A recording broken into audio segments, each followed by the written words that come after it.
Welcome to V9 news. వినాయకుని విగ్రహాల వద్ద డబ్బులు వసూలు చేస్తున్న ఆరోపణలపై గాజువాక ఎమ్మెల్యే పల్లా శ్రీనివాసరావు స్పందించారు. వినాయకుని విగ్రహాలు దించిన వారు ఆధ్యాత్మిక శోభను కలిగేలా చేయాలని, కమర్షియల్ గా మార్చొద్దని హితవు పలికారు. గురువారం గాజువాకలోని పార్టీ కార్యాలయంలో ఆయన మాట్లాడారు. ఎవరైనా సరే బొమ్మ పెట్టుకుంటే అందరూ పెట్టుకోవచ్చు, కానీ అక్కడ టికెట్లు కలెక్ట్ చేయకూడదు. ఇది ఒకటి మీరు గమనించండి. అన్ని పార్టీలు రాజకీయంగా అనేసరికి అన్ని పార్టీలు ఉన్నాయి. ఎవరి పార్టీ వాళ్ళు బొమ్మలు పెట్టుకుంటున్నారు. అలాగే రిలీజన్ వచ్చేసరికి అందరు కలుస్తున్నారు, ఎలక్షన్ వచ్చేసరికి విడిపోతున్నారు. ఇలాగ ఎవరు ఏ పార్టీ అనేది నేను చెప్పడానికి అంత సులువైన పని కాదు. కానీ ఎవరు పెట్టినప్పటికీ కూడా, ఏ పార్టీకి సంబంధించిన వాళ్ళు పెట్టినప్పటికీ కూడా అది ఆధ్యాత్మిక శోభను పంచే విధంగా ఉండాలి. ఆ శోభ ఉండేటట్టుగా చేయాలి. అంతేగాని కమర్షియల్ యాంగిల్లో చేయడానికి లేదు. అందుకే చెప్తాను, మళ్ళీ చెప్తున్నాను, ఏదైతే ఎత్తైన బొమ్మ పెట్టారో ఆ బొమ్మకు పర్మిషన్ ఇచ్చేటప్పుడు కూడా టికెట్లు కలెక్ట్ చేయకూడదు, పార్కింగ్ కలెక్ట్ చేయకూడదు, ఏ రూపాన ఆ డబ్బులు కలెక్ట్ చేయకూడదు అని చెప్పేసి అక్కడ ఉంది. ముఖ్యంగా పార్కింగ్, ఎంట్రీ టికెట్. ఇలాగే ఇప్పుడు అన్న సందర్భం అని చెప్పి ఇంకా తీసుకుంటున్నారు, దానికి కూడా తీసుకోవద్దని చెప్పేసి కూడా తెలియజేస్తున్నాం. లేదంటే తగు చర్యలు తీసుకుంటారని మరొకసారి అందరికీ స్పష్టం చేస్తున్నాం. అందరికీ నమస్కారం.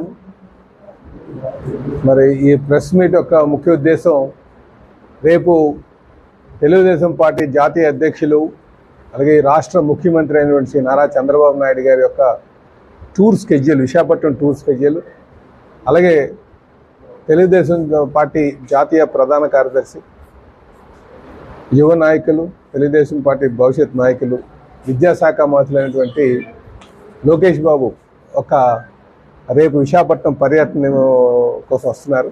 ముఖ్యంగా కొన్ని ఏవైతే సమిట్లు ఉన్నాయో ఆ సమిట్లు అడ్రస్ చేయడానికి. సో వీళ్ళిద్దరు టూర్ ప్రోగ్రాం మీద మీ ద్వారా ప్రజానికానికి తెలియజేయాలనే ఉద్దేశంతో ఈ ప్రెస్ మీట్ పెట్టడం జరిగిందని చెప్పి తెలియజేస్తున్నాం. అయితే రేపు ముఖ్యమంత్రి గారు సుమారు 11:30 కల్లా మరి నోవోటల్కి రావడం జరుగుతుందండి. ఎయిర్పోర్ట్కి వచ్చి ఎయిర్పోర్ట్ నుంచి నోవోటల్ రీచ్ అయ్యే టైం 11:25. ఇక్కడ ముఖ్యంగా ఈ మ్యానుఫ్యాక్చరింగ్ సమిట్కి సంబంధించి దాని మీద మీటింగ్ ఉందండి. అక్కడ ఆ ఇన్వెస్టర్స్ కానీ ఆ కంపెనీకి సంబంధించిన వాళ్ళతో మాట్లాడడం జరుగుతుందని చెప్పి తెలియజేస్తున్నాం.